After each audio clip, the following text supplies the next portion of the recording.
안녕하세요. 사도행전 성역 공부 20번째 시간을 이어가도록 하겠습니다. 앞서 우리는 사도 바울이 사내들인 공회 앞에 섰던 일에 관한 내용을 보았습니다. 천부장은 앞서 예루살렘 성전에서 일어난 그 소동의 진상을 파악하기 위해서 공회를 소집했지만 공회에서도 또 큰 분쟁이 생겨서 아무 소득 없이 바울을 다시 영내로 데리고 가야 했습니다. 이번 영상에서는 23장 12절부터 30절까지의 말씀을 볼 텐데요. 이 내용은 그렇게 공회가 끝난 바로 다음 날 벌어진 사건에 관한 기록입니다. 12절을 보면 날이 샘에 유대인들이 당을 지어 맹세하되 바울을 죽이기 전에는 먹지도 아니하고 마시지도 아니하겠다 하였다라고 합니다. 날이 샜다라는 것은 사내들인 공회가 끝나고 이제 그 다음 날이 된 것이죠. 아무 소득 없이 천부장 입장에서는 끝난 것이지만 그 공회는 이후에 아주 큰 사건을 하나 만들어냅니다. 그곳에서 바울이 스스로를 변론하고 증언하였던 내용을 들은 유대인들 중에 바울을 꼭 죽이고 싶은 사람들이 더 많이 생긴 것이죠. 그 유대인들이 당을 지었다라는 것은 한 무리를 이루었다라는 것이고요. 그들은 바울을 죽이기 전에는 우리는 절대 먹지도 않고 마시지도 않겠다라고 맹세까지 한 사람들이었습니다. 13절을 보면 그런 맹세를 하고 함께 동맹한 사람들이 40명이었다라고 하는데 바울을 죽이려고 한 어떤 암살단이 약 40여 명이나 조직이 된 것이죠. 굉장히 바울로서는 참 생명의 위협을 느끼게 되는 심각한 상황이 처해진 것인데 사실 이러한 위협이 지금이 처음인 것은 아닙니다. 앞서 그가 에베소에서의 사역을 마치고 예루살렘으로 오기 전에 마게도냐와 아가야 지역을 방문했었던 적이 있습니다. 그때 그는 헬라 지역에서 한 석 달 동안을 머물렀는데 그곳에서 머무른 이후에 이제 배를 타고 수리아로 가려고 했을 때 20장 30절 말씀에 따르면 유대인들이 자기를 해하려고 공모한다라는 소식을 듣게 됩니다. 그래서 그는 배를 타고 예루살렘으로 오는 게 아니라 다시 북쪽으로 올라가서 육로로 거쳐서 아시아 지역으로 돌아가서 아시아에서 배를 타고 우리가 앞서 보았던 그 여정대로 예루살렘에 도착하게 되지요. 그 이방 지역에서도 이미 바울을 죽이려고 하는 유대인들이 있었습니다. 그런데 바울이 사내들인 공회에 나타나서 스스로를 변론하는 일을 한 이후에는 아주 그 숫자가 더 늘어나게 되고 또 더욱더 그들의 모습, 그들의 형태가 더 분명해지는 것이죠. 40명의 암살단이 구성이 된 겁니다. 그들의 목적은 딱 하나죠. 바울을 죽이는 겁니다. 그런데 그들의 활동이 또 비밀리에 조심스럽게 이루어지는 것도 아닙니다. 그들은 아주 대놓고 바울을 죽이겠다라고 천명하는데요. 14절을 보면 대제사장들과 장로들에게 가서 이들이 이렇게 말하는 것이죠. 우리가 바울을 죽이기 전에는 아무것도 먹지 않기로 굳게 맹세했다라는 겁니다. 이 사람들은 오히려 이 대제사장들, 장로들, 그 당시에 종교 지도자들과 힘을 합하여 바울을 죽이려고 합니다. 사실 이런 모습은 아이러니하게도 사도 바울이 원래 본인이 가지고 있었던 모습입니다. 그가 다메섹에 가기 전에 다메섹에 있는 그리스도인들을 잡아서 예루살렘으로 다시 오기 위해서 대제사장을 찾아갔던 적이 있죠. 그때 그의 모습은 여전히 위협과 살기가 등등한 채로 대제사장에게 가서 그들을 붙잡아 올 공문을 요청을 합니다. 대제사장의 허락 아래 내가 그들을 붙잡아 오겠소라고 한 것이죠. 이 40명의 암살단이 지금 대제사장들과 장로들을 찾아갔을 때도 아마도 이들도 위협과 살기가 등등하지 않았을까 싶습니다. 그들은 대놓고 우리는 바울을 꼭 죽이겠다라고 말합니다. 그런데 이들이 요구하는 것은 공문이 아닙니다. 공문이 아니고 오히려 그들의 협조를 구합니다. 그들과 함께 계략을 꾸미는 것인데요. 이런 제안을 암살단이 대제사장들과 장로들에게 하는 것이죠. 이제 너희는 그의 사실을 더 자세히 물어보려는 척하면서 공회와 함께 천부장에게 청하여 바울을 너희에게로 데리고 내려오게 하라. 우리는 그가 가까이 오기 전에 죽이기로 준비하였노라 하더니입니다. 이미 그 전날 사내들인 공회가 한번 열렸고 그때 바울이 나타나서 자신의 항변하는 이야기를 했었죠. 근데 한 번 더 공회를 소집하라라는 겁니다. 그리고 우리가 바울에게 좀 더 물어볼 것이 있으니 그를 좀 보내달라라고 천부장에게 요청하라는 것이죠. 천부장도 사내들인 공회의 소집을 한번 요청을 했었기 때문에 천부장은 만약에 이 공회가 그런 요청을 한다면 무시하지 못했을 것입니다. 그러면 당연히 천부장은 바울을 그들에게 인도할 텐데 그가 공회 안으로 들어오기 전에, 그가 가까이 오기 전에 이들이 매복하고 있다가 죽이겠다 하는 것이죠. 아주 분명하고 또 직접적인 계획을 세우고 지금 사도 바울을 죽이려고 합니다. 이 일에 암살단뿐만이 아니라 대제사장들과 장로들, 산헤드린 공회원들이 지금 한통속이 되어 있는 것이죠. 그런데 16절에 아주 놀라운 일이 하나 벌어집니다. 바울의 생질이 그들이 매복하여 있다 함을 듣고 와서 영내에 들어가 바울에게 알린 것이죠. 생질이라 하면 조카를 말합니다. 특별히 누이의 아들을 말하는데 사실 성경 전체에서 바울의 가족 관계에 대해서 거의 유일하게 언급되는 본문이 이 부분입니다. 바울에게 누나가 있었구나, 조카가 있었구나 라는 것들을 우리가 알게 되는데 사실 더 구체적인 내용은 저희가 찾을 수는 없습니다. 또한 이 바울의 생질, 바울의 조카가 어떻게 그 암살단이 매복하여 있는지를 알게 되었는지 그 이유 또는 원인도 저희가 알 수는 없습니다. 누군가로부터 이 이야기를 들었을 텐데 누가 그에게 그 소식을 전해 주었는지는 알 수 없지요. 다만 바울의 조카에게 이 소식이 귀에 들어갔고 그가 다시 영내에 들어가서 그곳에 붙잡혀 있는 바울에게 알린 것입니다. 조카의 말을 듣고 바울은 백부장 한 사람을 청하여 부릅니다. 그리고 이 청년을 천부장에게로 인도하라. 그에게 무슨 할 말이 있다라고 말하죠. 바울은 지금 아무나 믿지 못하고 있는 상태입니다. 원론적으로 말하면 이 백부장에게 자기가 받은 첩보라고 할까요? 이 내용을 알려주면 백부장이 천부장에게 전달하도록 그렇게 해도 될 텐데 바울은 그 방법을 쓰지 않습니다. 자신에게 이 소식을 전해준 조카를 직접 천부장에게 보내는 것이죠. 다행히 백부장은 이 바울의 청대로 이 청년, 조카를 데리고 천부장에게로 갑니다. 18절과 19절의 반응도 그러한데요. 18절과 19절에 나오는 천부장의 반응을 일단 먼저 한번 보겠습니다.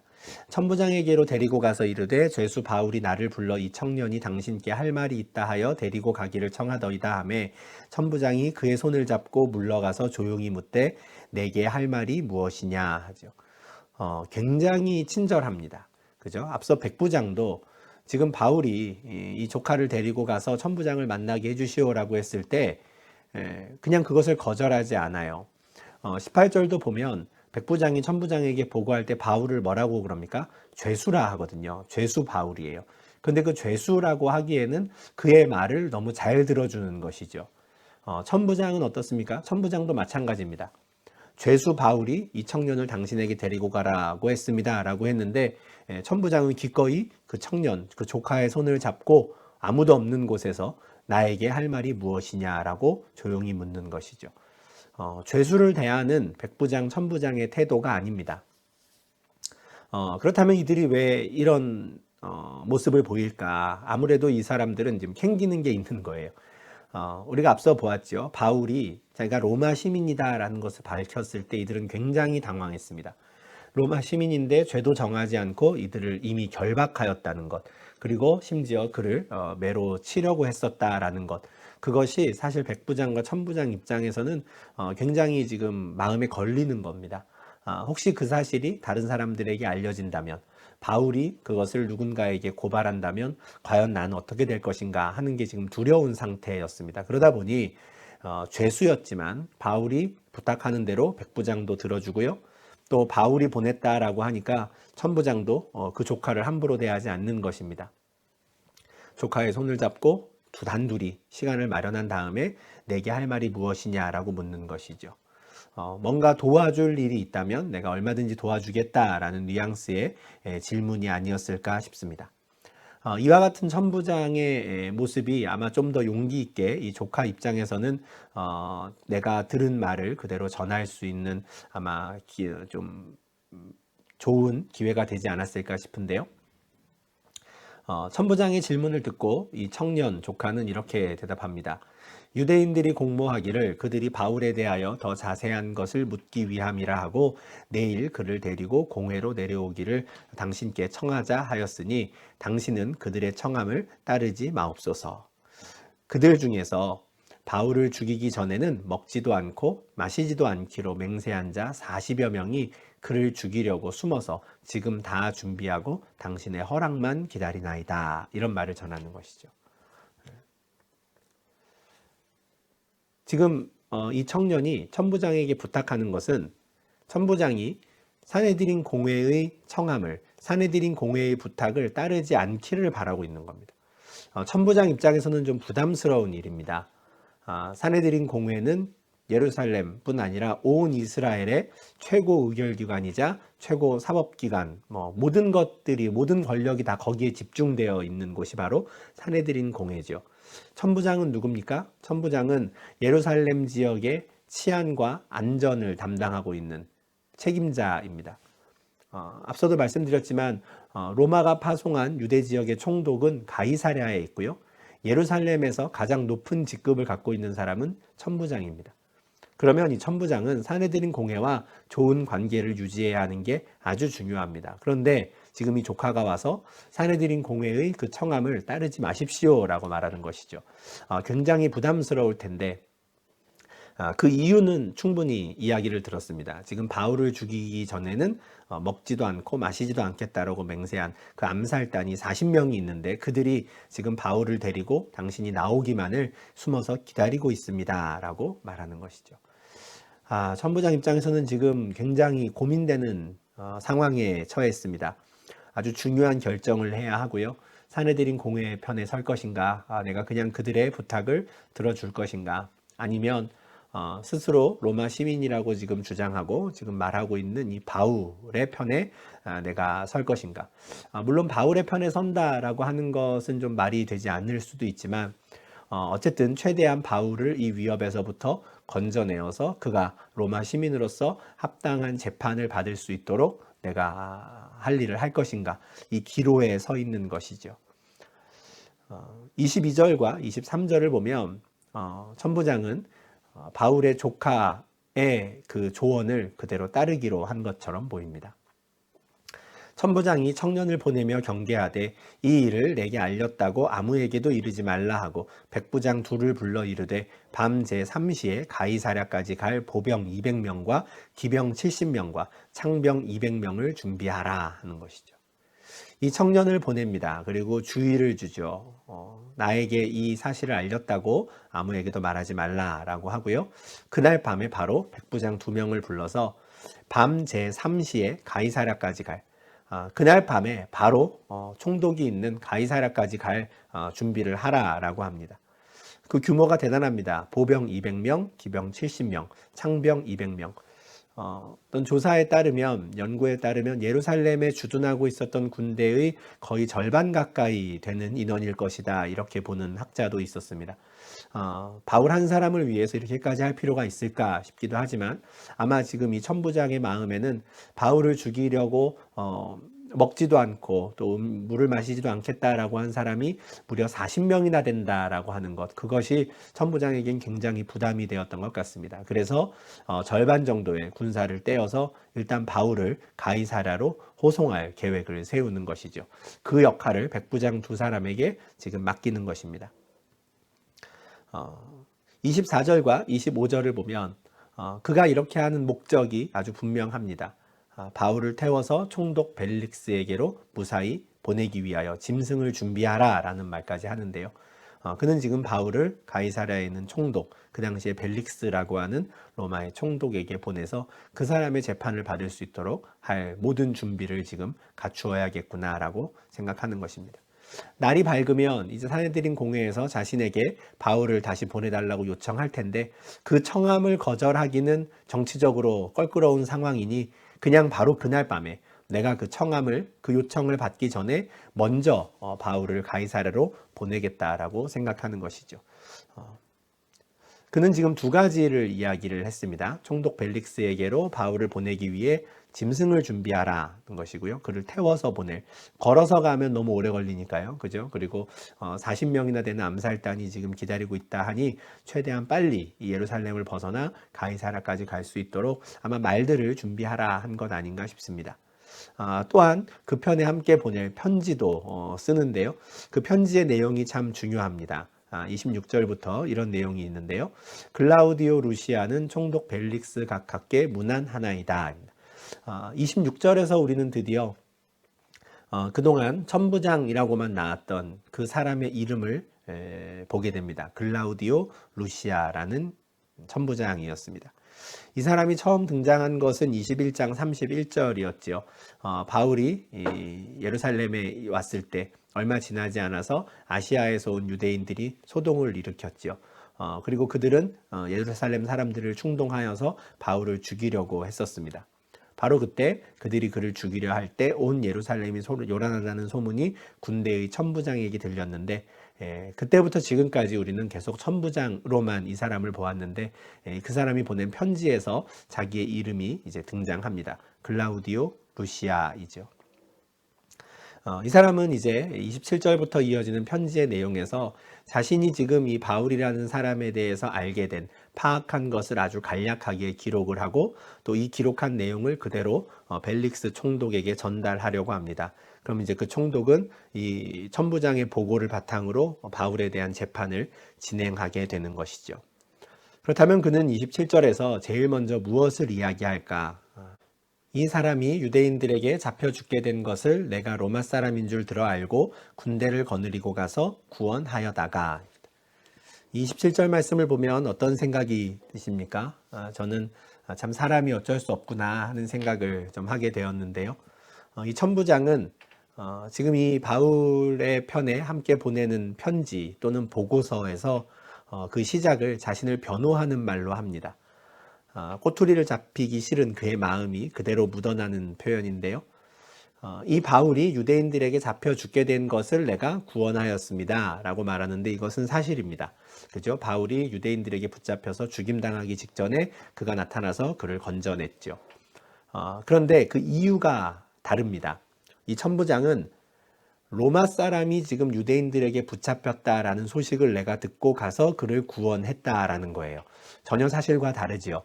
그가 처음 바울을 붙잡아서 구원해 냈을 때에는 그가 반란을 일으킨 애굽 사람이라고 생각했었습니다. 심지어 그가 로마 시민인 것도 나중에 알았죠. 그를 결박하고 매로 치려고 했을 때 그때 바울이 직접 나는 로마 시민권자다라고 이야기를 했기 때문에 비로소 그는 그 사실을 알게 되었었습니다. 그런데 그런 내용이 빠지고 내가 처음부터 이 사람이 로마 사람인 것을 알고 그를 가서 구원하였다라고 말하는 것이죠. 왜 그렇게 하겠습니까? 그의 마음에 지금 캥기는 게 있어서 그렇습니다. 로마 시민인 줄 모르고 그를 결박하였던 것. 그래서 혹시 나중에라도 자신이 또 그것에 대한 처벌을 받게 될 것이 두려워서 처음부터 이렇게 이야기를 하는 것이죠. 저는 처음부터 이 사람이 로마 사람인 줄 알았고 그래서 이 사람을 구원하였습니다 하는 겁니다. 어떤 자기의 변명과도 같은 이런 글인가 보다 싶은데 사실 이 내용이 사도행전에 실려 있는 이유는 요 27절 때문이 아닙니다. 28절과 29절 때문인데요. 사도행전을 기록한 누가는 28절과 29절에 이 내용이 아주 참 중요하기 때문에 이 편지의 내용을 기록한 것이라고 생각합니다. 유대인들이 무슨 일로 그를 고발하는지 알고자 하여 그들의 공회로 데리고 내려갔더니 고발하는 것이 그들의 율법 문제에 관한 것뿐이요 한 가지도 죽이거나 결박할 사유가 없음을 발견하였나이다. 바로 이 문구 때문에 그렇죠. 로마의 천부장이 확인을 해주는 겁니다.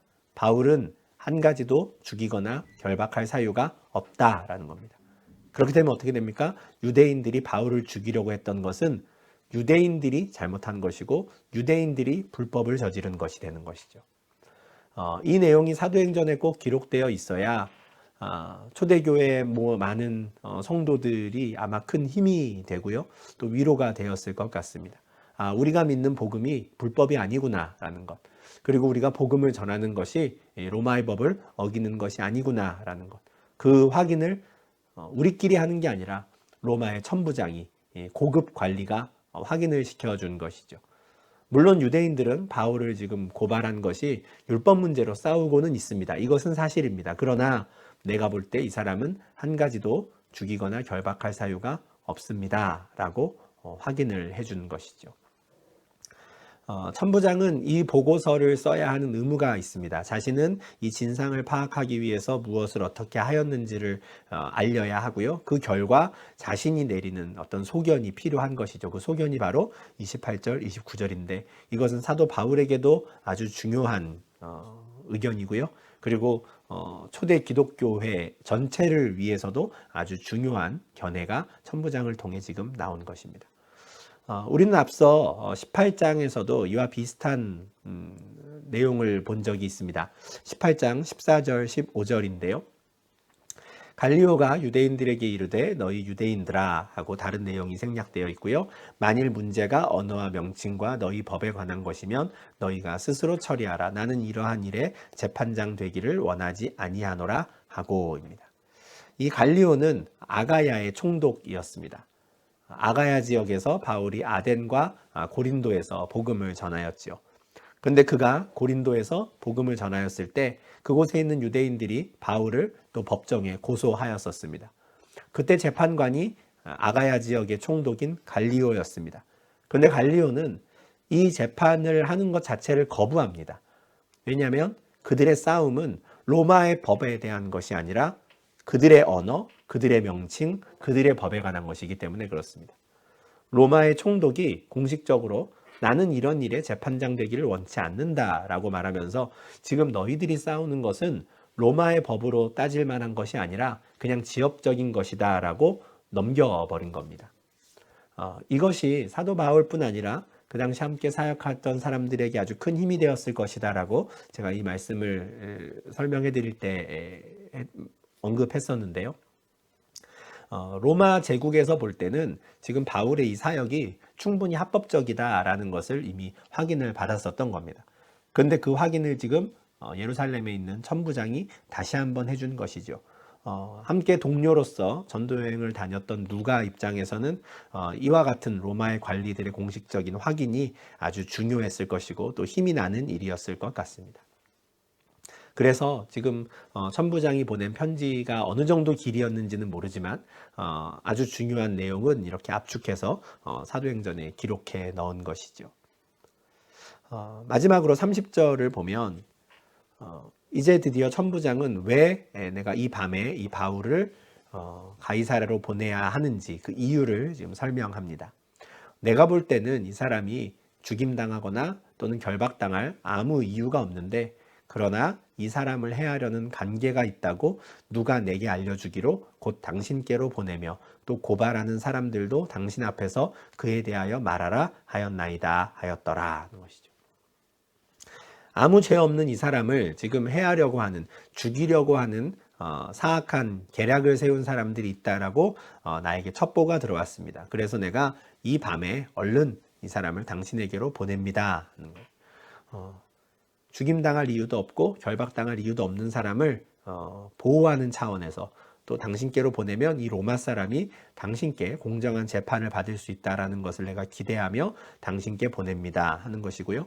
이 사람을 고발할 사람들이 이제 내일 아침이면 나를 찾아올 텐데 그 사람들에게는 역시 당신들도 가이사랴에 가서 총독 앞에서 이 사람에 대한 고발을 진행하라라고 내가 이야기하겠습니다 라고 말합니다. 천부장은 좀 지혜로운 사람인 것 같아요.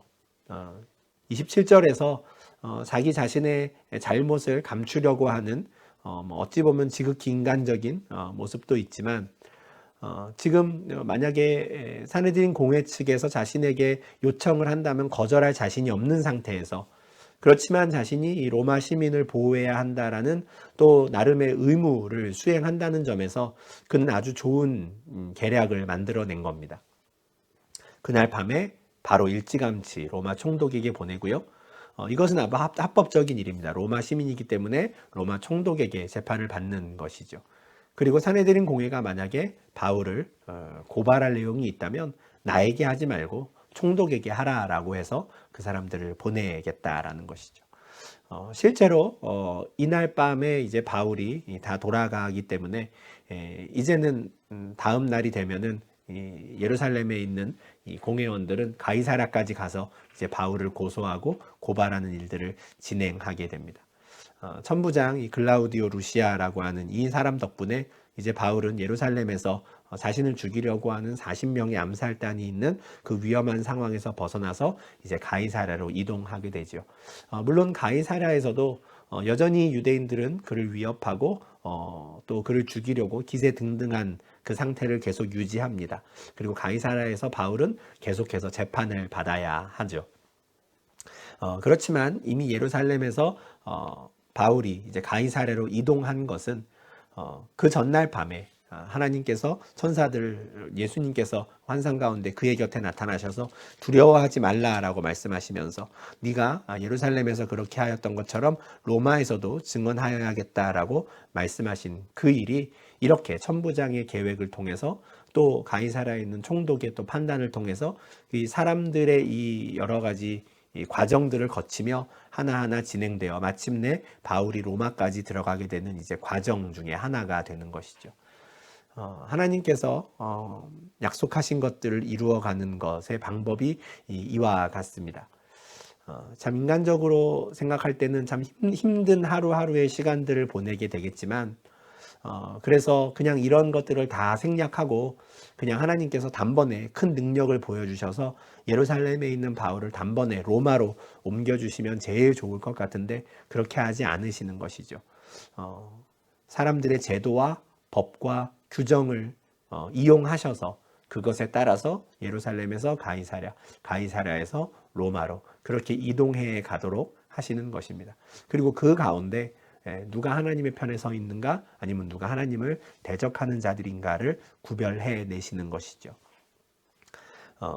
20번째 사도행전 성경 공부 이제 두 번째 영상을 이렇게 우리가 마무리하게 되는데요. 이 두 번째 영상은 바울이 어떻게 해서 예루살렘에서 가이사랴까지 또 이동하게 되는지에 대한 아주 세세한 상황 설명이었습니다. 일촉즉발의 상황 이런 표현들을 쓰잖아요. 그 일촉즉발의 상황에서 예수님께서 또 주께서 어떻게 간섭하시고 하나님께서 바울을 어떻게 구원해 내시는가 하는 장면들을 우리가 보았는데 그렇게 세밀하게 간섭하셔서 역사하시는 또 하나님의 은혜를 우리가 볼 수 있는 말씀이라 생각하고요. 또 그 가운데에 글라우디오 루시아라고 하는 로마의 이 천부장을 통해서 또 하나님께서 바울을 안전하게 보호하시는 일들을 보면서 역시 하나님께서 참 많은 일들을 결국은 사람을 통해서 이루어 가시는구나 하는 것들을 우리가 확인할 수 있는 말씀이었습니다. 이제 본격적으로 또 예루살렘에서 가이사랴로 이동하는 바울의 모습, 또 가이사랴에서 바울이 재판받는 모습들에 대해서는 또 다음 주 우리 성경 공부 시간에 계속 이어가도록 하겠습니다. 감사합니다.